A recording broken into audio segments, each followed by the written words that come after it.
जय हिंद दोस्तों, क्या हाल चाल। उम्मीद करता हूं कि आप लोग स्वस्थ होंगे, मस्त होंगे, तंदुरुस्त होंगे। अपनी हेल्थ का और अपनी फैमिली का और सबसे जरूरी चीज अपनी स्टडी का बहुत खूबसूरत तरीके से ध्यान रख रहे होंगे दोस्तों। तो मैं आप सबका तहे दिल से आप सबका जो है खैर मकदम स्वागत करता हूं आपके अपने यूट्यूब चैनल जिसका नाम है दोस्तों एनसीईआरटी बाय प्रिंस कुमार दोस्तों।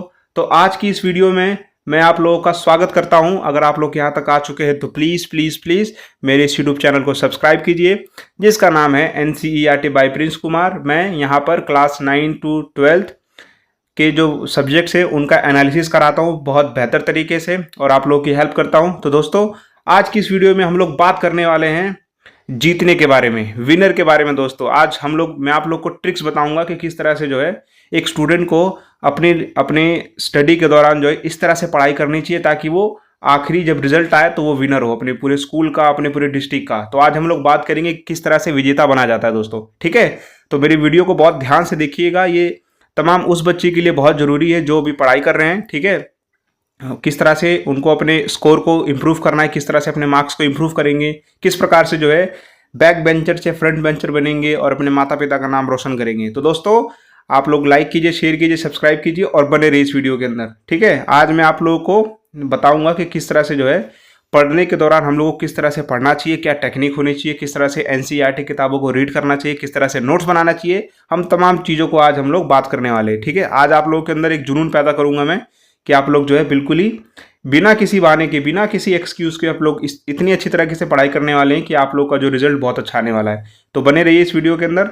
तो चलिए दोस्तों शुरू करते हैं। सबसे पहले हम लोग क्या बात करने वाले हैं इस वीडियो के अंदर, तो मैं आप लोग को बताने वाला हूं कि एनसीईआरटी रीडिंग टेक्निक क्या होनी चाहिए, हमें किस तरह से जो है एनसीईआरटी की किताबों को रीड करना चाहिए for new session class 9 to 12, ठीक है, स्टूडेंट्स के लिए। तो चलिए फिर शुरू करते हैं। तो देखिए सबसे पहले हमारा ऑब्जेक्टिव क्या है, क्या ऑब्जेक्टिव है मेरा इस वीडियो को बनाने का। तो मेरा इस वीडियो को बनाने का जो सबसे बड़ा मकसद है वो आप लोगों की भलाई है, आप लोगों को विजेता बनाना है दोस्तों, ठीक है। तो देखिए हम लोग क्या क्या आज इसके अंदर डिस्कस करने वाले हैं। जो ऑब्जेक्टिव है, मेरा मकसद क्या है दोस्तों इस वीडियो को बनाने का। तो सबसे पहला है कि मैं चाहता हूं कि मेरे जो स्टूडेंट्स हैं, ठीक है, वो स्कोर गुड करें, ब्रिलियंट मार्क्स अपनी क्लास के अंदर लेके आए और वो लोग टॉपर बने। क्या बने दोस्तों? टॉपर बने। टॉपर बने दोस्तों किस प्रकार से, जो एक एवरेज स्टूडेंट है वो क्या बने, वो अपनी क्लास के अंदर क्या बने दोस्तों, अपनी क्लास के अंदर नंबर 1 बने, ठीक है, कि उसके पूरे स्कूल के अंदर केवल उसी की वाहवाही हो। उसके बाद में सेकंड ऑब्जेक्टिव क्या है, दूसरा मकसद क्या है कि बेटर अंडरस्टैंडिंग हो। बच्चे ना केवल मार्क्स के पीछे भागे, बच्चों को चीज़ों को समझ में भी आए, बच्चों को कॉन्सेप्ट समझ में भी आए और वो इंटरेस्ट से पढ़ें दोस्तों। जब इंसान इंटरेस्ट से, इच्छा से पढ़ता है ना तो उसको पढ़ाई करने में बहुत मजा आता है। प्रेशर नहीं होना चाहिए पढ़ाई का, पढ़ाई को जो है इंजॉय करना चाहिए हम लोगों को, ठीक है। तो मैं आप लोगों को बताऊंगा किस प्रकार से जो है बेटर अंडरस्टैंडिंग होनी चाहिए। वो क्या टेक्निक है कि आपको किताबें जब आप पढ़ोगे तो आपको जो है बेटर अंडरस्टैंडिंग होगी, ठीक है। उसके बाद में तीसरा ऑब्जेक्टिव क्या है दोस्तों, फॉर ब्रिलियंट रिजल्ट, कि आप लोग जो है क्या बन जाओ, नंबर बन जाओ अपनी क्लास के अंदर, नंबर 1 बन जाओ अपनी क्लास के अंदर। तो तमाम आप लोग को टेक्निक आप लोग को बताने वाला हूँ कि जिससे कि आप लोग क्या बनोगे, आप लोग बनने वाले हो अपनी क्लास के विनर बनने वाले हो, ठीक है। तो चलिए फिर शुरू करते हैं दोस्तों। मेरी एक एक बात को बहुत ध्यान से आप लोगों को सुनना है, ठीक है, इग्नोर नहीं करना है, ठीक है। बहुत ध्यान से मेरी बात को सुनिएगा, हाँ, और आप लोग को जो है बहुत ही फायदा होने वाला है। तो चलिए शुरू करते हैं दोस्तों। तो देखिए आप लोग को जब किताबें मिलती है तो पहले आप लोग को क्या चेक करना है कि भाई पहले तो ऑथेंटिक एनसीईआरटी होनी चाहिए, ठीक है, जिसमें एनसीईआरटी का लोगो होना चाहिए और किताब के फ्रंट में ही जो है 1-2 पेज छोड़ करके क्या होना चाहिए, इंडियन प्रीएम्बल होना चाहिए और फंडामेंटल ड्यूटीज होनी चाहिए। तो इसका मतलब क्या होगा, इसका मतलब ये होगा कि हम लोग जो एनसीईआरटी किताबें खरीदते हैं तो पहले तो हमें पता होना चाहिए कि हम सच्ची में एनसीईआरटी किताब खरीद रहे हैं कि नहीं खरीद रहे हैं। जो किताब हमको सरकार ने प्रोवाइड कर रखी है कि आप लोग को इस किताब से जो अपना सिलेबस कवर करना है, आपको पढ़ाई करनी है, क्या हमारे पास सच्ची में वो किताब है कि नहीं है। तो हम लोग कैसे पता करेंगे, हम लोग जब भी किताब खरीदते हैं तो हमारी अगर वो एनसीईआरटी होगी तो उसके अंदर ये तमाम चीज़ें बनी होंगी। देखिए दोस्तों उसके अंदर जो है उसके पहले दूसरे पेज पे जो है इस प्रकार का एक बार कोड बना होगा और इस प्रकार से जो है एनसीईआरटी हिंदी में लिखा होगा राष्ट्रीय शैक्षिक अनुसंधान और प्रशिक्षण परिषद, और इंग्लिश में लिखा होगा national council of educational research and training, और उसके ऊपर एक लोगो बना होगा, ठीक उसके ऊपर एक बार कोड बना होगा। इस बार कोड को अगर आप लोग फ़ोन टैबलेट वगैरह के अंदर खोलोगे तो पूरा किताब के बारे में आ जाएगा कि भाई कौन से सब्जेक्ट की किताब है, कौन सी क्लास की किताब है, ठीक है। तो वो जो है एक ऑथेंटिक एनसीईआरटी है। ये तो एक पहला चीज़ हो गया। दूसरा चीज़ किताब के जो है पहले या दूसरे पेज पे जो है इस प्रकार का भारतीय संविधान का उद्देशिका लिखा होगा। अगर आपकी किताब जो हिंदी मीडियम में होगी तो हिंदी मीडियम में लिखा होगा, अगर आपकी किताब जो है वो इंग्लिश मीडियम में तो प्रीएम्बल लिखा होगा। तो ये 3 जो है एक तरीके से हम लोग पहचान सकते हैं, 3 पॉइंट से अपनी किताब को पहचान सकते हैं कि वो सच्ची में एक ऑथेंटिक, एक असली सच्ची एनसीईआरटी किताब है कि नहीं है। हमें हमेशा किताब जो है एनसीईआरटी की पढ़नी चाहिए। ठीक है दोस्तों, हाँ। तो ये पहली चीज़ होगी। दूसरी चीज़ क्या होनी चाहिए दोस्तों? दूसरी, कोई भी चैप्टर रीड करना है तो उसको 3 रीडिंग्स में ख़त्म करना है। आप देखिए, मान लीजिए कि आपने कोई किताब जो है आपने पढ़ना शुरू किया, ठीक है। मान लीजिए कि आपने जो किसी एसएसटी की किताब को पढ़ना शुरू किया, तो बच्चे अमूमन क्या गलती करते हैं? बच्चे जो है अमूमन पहली किताब जब पहला चैप्टर शुरू करते हैं तो कॉपी पेन लेके बैठते हैं और पूरी किताब को क्या कर देते हैं? छाप देते हैं। वो लोग वो सोचते हैं कि हमने पूरी किताब का जो है बढ़िया से नोट्स बना लिया। यही तो हम लोग गलती कर देते हैं। हम लोग इतना बड़ा नोट्स बना लेते हैं कि हम दूसरी किताब बना लेते हैं नोट्स के अंदर, और हम लोग जब उसको रिवाइज करने बैठते तो हमको रिवाइज ही नहीं कर पाते। हमको प्रेशर होने लग जाता है कि भैया इतना मोटा कैसे पढ़े। तो हमें क्या करना है? हमें जो है अपनी रीडिंग को 3 पार्ट्स के अंदर बांटना है, यानी 3 रीडिंग्स के अंदर करना है। पहला क्या करना है हम लोगों को? पहले तो जो है दोस्तों हम लोग को क्या करना है? फर्स्ट रीडिंग के अंदर हम लोग को करना है कि फर्स्ट रीडिंग में ओवरव्यू लिखना नहीं है, सिर्फ चैप्टर को सारे टॉपिक्स को देखते हुए स्ट्रेस फ्री रीडिंग करना है। ठीक है, हमको जब जैसे मान लो कि मैंने कोई पहला चैप्टर शुरू किया, पढ़ रहा हूँ, जैसे क्लास 10 का एक चैप्टर है इतिहास का, भारत में राष्ट्रवाद। मैंने राष्ट्रवाद को किताब ली, अब मैं उसको पढ़ रहा हूँ। मेरे पास ना तो कॉपी है ना कुछ है, बस एक पेंसिल है। ठीक है, मैंने बस उसको पढ़ना शुरू किया, बस मैं रफली उसको पढ़ रहा हूँ। तो पहली रीडिंग में क्या करना है मुझे? पहली रीडिंग में जो है किताब को बढ़िया तरीके से जो है बिना किसी स्ट्रेस के क्या करना है? रीड करना है। फर्स्ट रीडिंग के अंदर मेरा ये काम है। पढ़ लिया, उसके बाद में क्या करना है? मान लीजिए एक दिन पढ़ लिया, उसके बाद में अब जब दूसरी रीडिंग में क्या करना है? दूसरी रीडिंग में हल्के हल्के कीवर्ड्स या टॉपिक्स को अंडरलाइन किताब में ही करना है। ठीक है, और फिर से पूरा चैप्टर पढ़ना है। सेकेंड रीडिंग में क्या करना है मुझे? मैंने पेन लिया या पेंसिल लिया, हमेशा पेंसिल ही लीजिए अपने पास, क्योंकि पेन से जो है किताब गंदी हो जाती है। पेंसिल से क्या है कि आप लोग अंडरलाइन कर लोगे तो उसको मिटा सकते हो।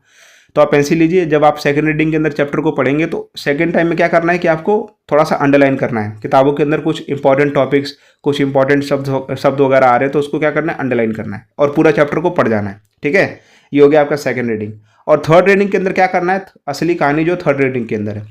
तीसरी और आखिरी रीडिंग में एक कॉपी पर पढ़ते हुए नोट्स बनाएं। ठीक है, जब आप लोग थर्ड रीडिंग करेंगे तो अपने साथ एक कॉपी लीजिए, पेन लीजिए। जब आप किताब को पढ़ेंगे तो आपको पता चल जाएगा 2 रीडिंग के बाद कि भाई इसमें क्या क्या इंपॉर्टेंट चीज़ें हैं।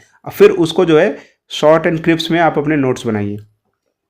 तीसरी रीडिंग तक आते हुए आपको उस चैप्टर के तमाम जितने भी फैक्ट्स वगैरह हैं सब आपको पता चल जाएगा, क्योंकि आप 3 बार किताब को पढ़ चुके हैं। ठीक है, 3 बार किताब पढ़ने से जो है आपको पता चल जाएगा कि भैया इसमें कौन कौन सी इंपॉर्टेंट चीज़ें हैं और कौन कौन सी जो है ऐसे ही फालतू चीज़ें। ठीक है, हाँ। तो आपको 3 रीडिंग करने के बाद जो है आपको पूरी किताब के बारे में बढ़िया जानकारी हो जाएगी। इस तरह से जो है आप लोग कम शब्दों में और बहुत ही सटीक नोट्स बना पाओगे और आपको पूरा चैप्टर भी क्या हो जाएगा? याद हो जाएगा। ठीक है दोस्तों, उम्मीद करता हूँ कि आप लोग को ये समझ में आया होगा। आगे बढ़ते हैं।